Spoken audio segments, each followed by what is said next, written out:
Deus, exaltado é o Senhor, coroado sobre a terra, em tua glória. Olá, espero que estejam todos bem. Vim aqui deixar mais uma reflexão semanal pra gente, o nosso momento com Deus. O texto que eu queria deixar hoje está lá no livro de Juízes e fala a respeito um pouquinho de como era a atitude do povo nesse tempo. E está lá no capítulo 2, versículo 18 e 19. Diz assim: Sempre que o Senhor levantava um juiz sobre os israelitas, o Senhor estava com ele e livrava o povo dos seus inimigos enquanto o juiz vivia, pois o Senhor tinha compaixão do seu povo, que sofria sob o peso da aflição provocada por seus opressores. Quando o juiz morria, porém, eles voltavam a seus caminhos corruptos e se comportavam ainda pior que seus antepassados. Seguiam outros deuses, servindo-os e adorando-os. Não abandonavam suas práticas perversas e seus caminhos teimosos. O livro de Juízes é bem interessante. Eu, particularmente, gosto bastante desse livro. É um livro que tem bastante ação. Para aqueles que gostam de séries e filmes aí de ação, o livro de Juízes é um prato cheio aí, com muita ação, muita guerra, muita batalha e muita ação de Deus também. E a ênfase que eu queria dar hoje é para a atitude do povo. A atitude do povo no livro de Juízes é uma atitude cíclica.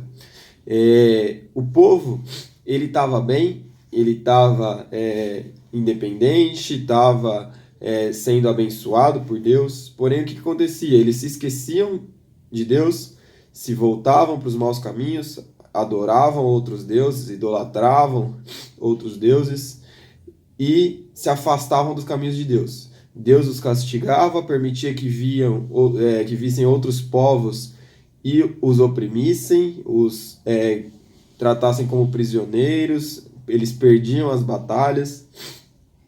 Aí eles ficavam como prisioneiros, clamavam a Deus por misericórdia de Deus, clamavam a Deus por libertação, por alguém que os libertasse daquela situação difícil.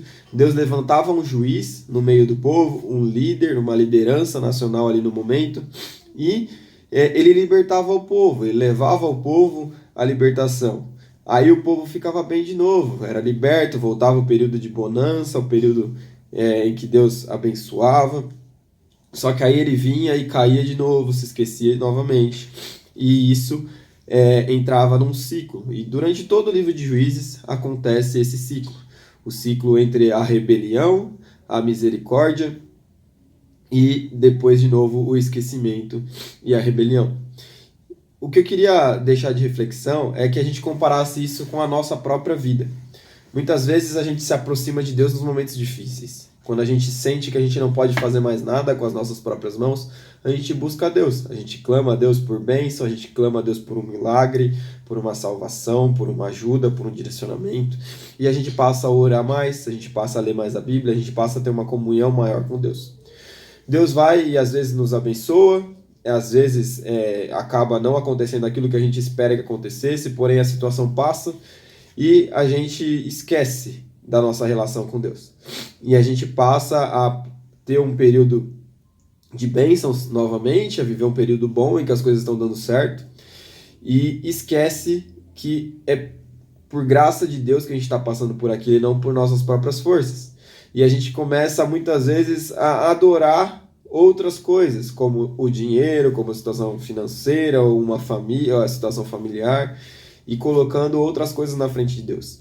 E se esquecendo do verdadeiro motivo da gente estar passando por aquilo, que é a graça de Deus. O que acontece? Às vezes acontece uma situação difícil novamente. E só assim para a gente voltar a buscar a Deus. Para a gente voltar a buscar uma comunhão com Ele. Então, que isso sirva de exemplo para a gente. Que a gente possa entender que a gente precisa buscar a Deus o tempo inteiro. Não só nos momentos difíceis. Que a gente não precise passar por tragédias ou por situações difíceis para poder voltar o nosso coração a Deus, como acontecia com o povo de Israel no período de Juízes. Que a gente possa buscar a Deus constantemente e assim poder viver uma vida de comunhão plena com Ele em todos os momentos. Que Deus abençoe a todos vocês.